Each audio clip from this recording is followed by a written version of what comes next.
Everyday Superpower, the place where we talk body language, we talk non-verbal communication, game, human dynamics, the separation between man and woman, and so on and so forth. Let's bring it in a little closer, shall I? Any moment now. So, let's talk about three distinct things. Umbrella characteristics a woman is going to look for in a man. These are going to be the be all and end all of you being attractive to a woman. Okay, this is the be all and end all as to which will flick her biological switch to being attracted to you. Yes? Number one, good genetics, right? This is the black pill. Good genetics. So, what do I mean, good genetics? I don't necessarily mean you have to be tall. I don't mean you have to be athletic. I don't mean you have to look good and handsome and have great bone structure. But what I am saying is that you need to be able to produce, at the very least, healthy children with that individual.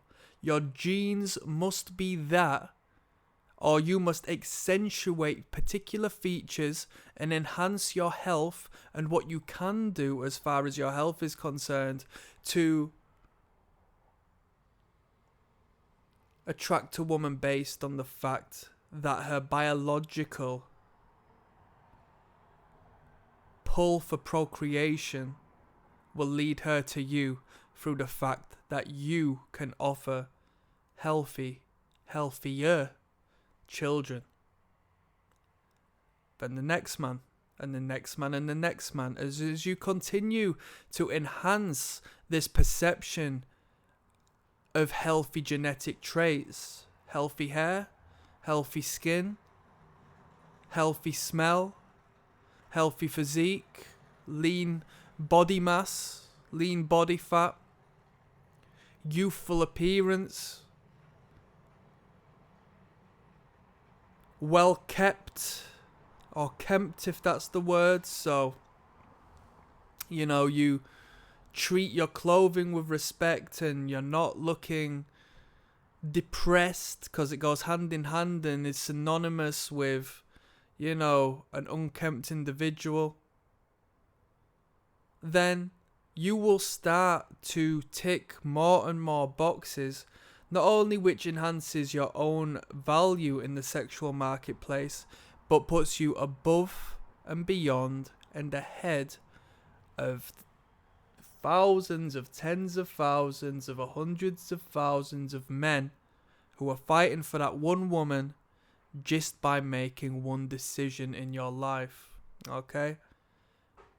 And the more elements you add into your improvement and how you are perceived, the more you emphasize those qualities, the more that woman's biological urge is going to be to procreate with you. And you can say, I don't want children. She can say, I don't want children. But the root of this, the undercurrent of this, is procreation. We can dispute what our purpose of our life is, but the purpose of life as far as an animalistic,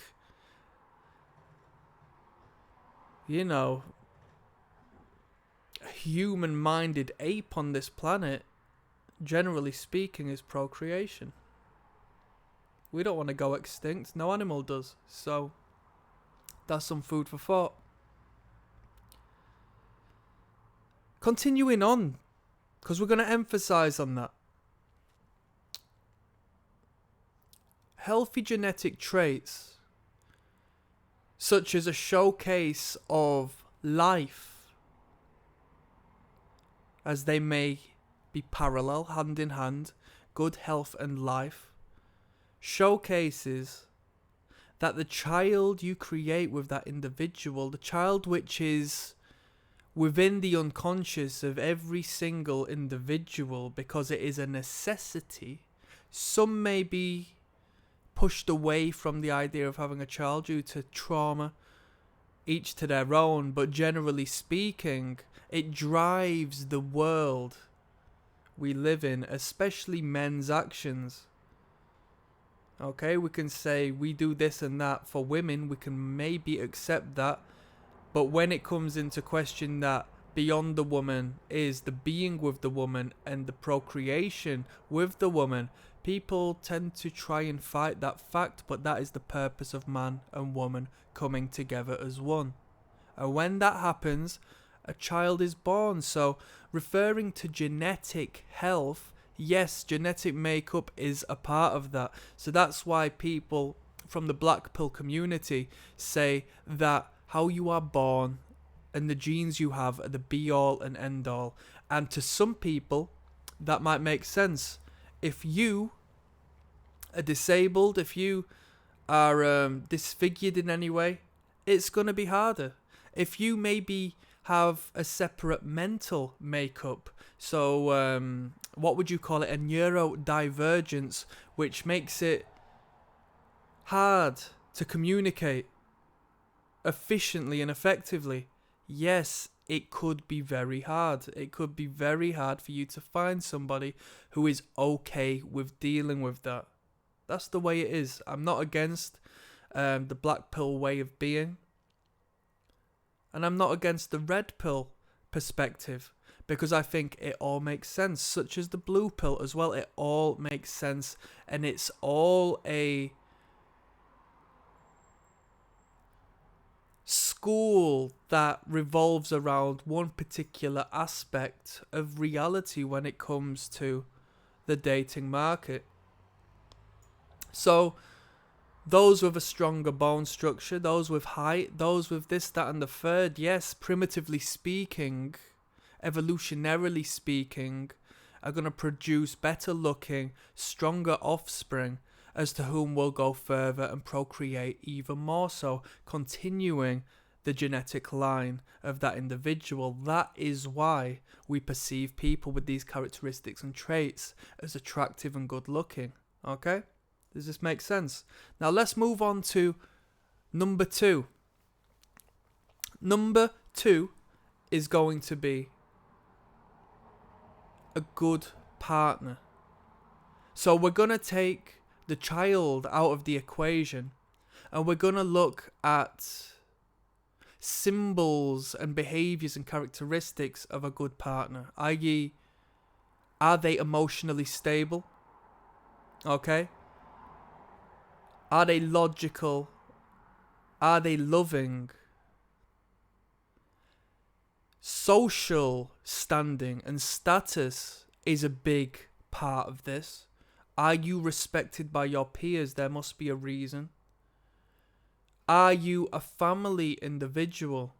Because in order for you to be good with me, I would assume you are good with your family and those close to you within that realm. Because if I'm to be with you as the woman, I am going to be your family. Do you see where I'm coming from? Let me see if I've emphasized on that. Good partner for a beneficial relationship. So that's it. Do we tick the boxes as far as beneficial relationship is concerned? I would state that resource is a part of this as well. Can you acquire resource? Do you have the appropriate resources? Are you financially stable and literate? And this isn't a case of you see, this is, you can go around with status symbols, with Rolexes and Gucci shoes and everything in between. You can influence momentarily, but once it becomes reality that isn't necessarily who you are and what you are to a deeper level, the woman's subconscious will pick up on that, because it has to notify how you stand as a potential mate and a potential carer for the children of the future. Moving onwards to number 3, and this is such a deep one, but it is reality. Are you a good father? And such as I said, it doesn't necessarily mean you want to have children or she does, but do you showcase the qualities of a good father? So we link this once again to the procreation principle of that is why we are attracted to each other. That is why we feel the surge of dopamine and oxytocin and serotonin and all of these feel-good hormones which direct us and emphasize the good feeling of sexual and attractive behavior within us both. It's all about making children. So are you a good father? Do you represent a good father? Why are women interested in older men?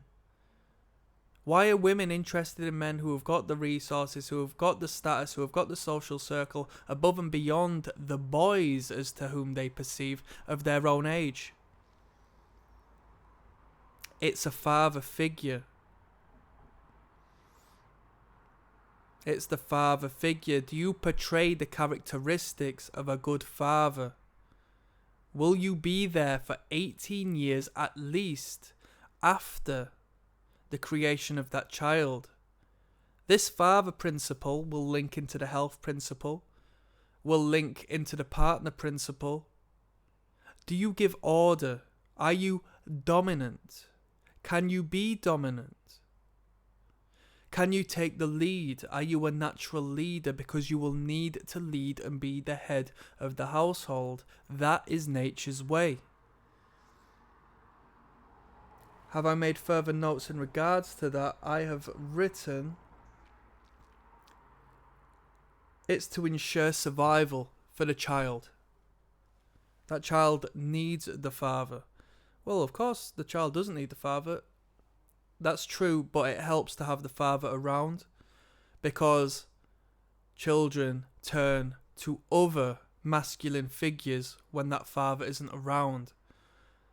And that other individual, that other symbol, that other community might not necessarily be of the best interest to be raising the child of that mother.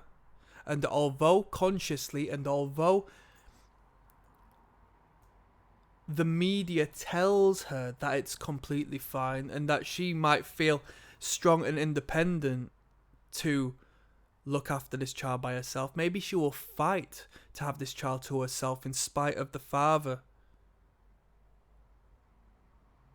Why does her biology work against that when she initially was attracted to that man because of these qualities? That's the human mind fighting against the primitive.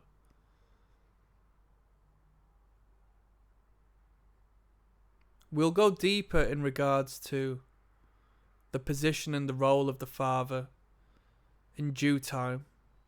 It's very Freudian and it's something I'm very fascinated about and something I see manifest ever so regular. But they're three separate identities that woman will want to see in you through varying degrees and will naturally find a pull towards when it comes to you, your behaviour, how they perceive you and so on and so forth. That's some game. So you gotta click like and subscribe, and there's 2 links in the description of this video. One will take you through to my catalogue of body language where you will learn how to read people non-consciously. That's as far as you and they are concerned. You will internalize it to learn to read people outside of your conscious awareness because it'll be magic the way you will learn how to read minds. Second link to that is the Patreon. We will watch first dates together. I will break down the attraction and repulsion cues. You will identify that in your day-to-day. You'll learn how to maneuver the dating market. And on that note, I'm signing out, people. Peace.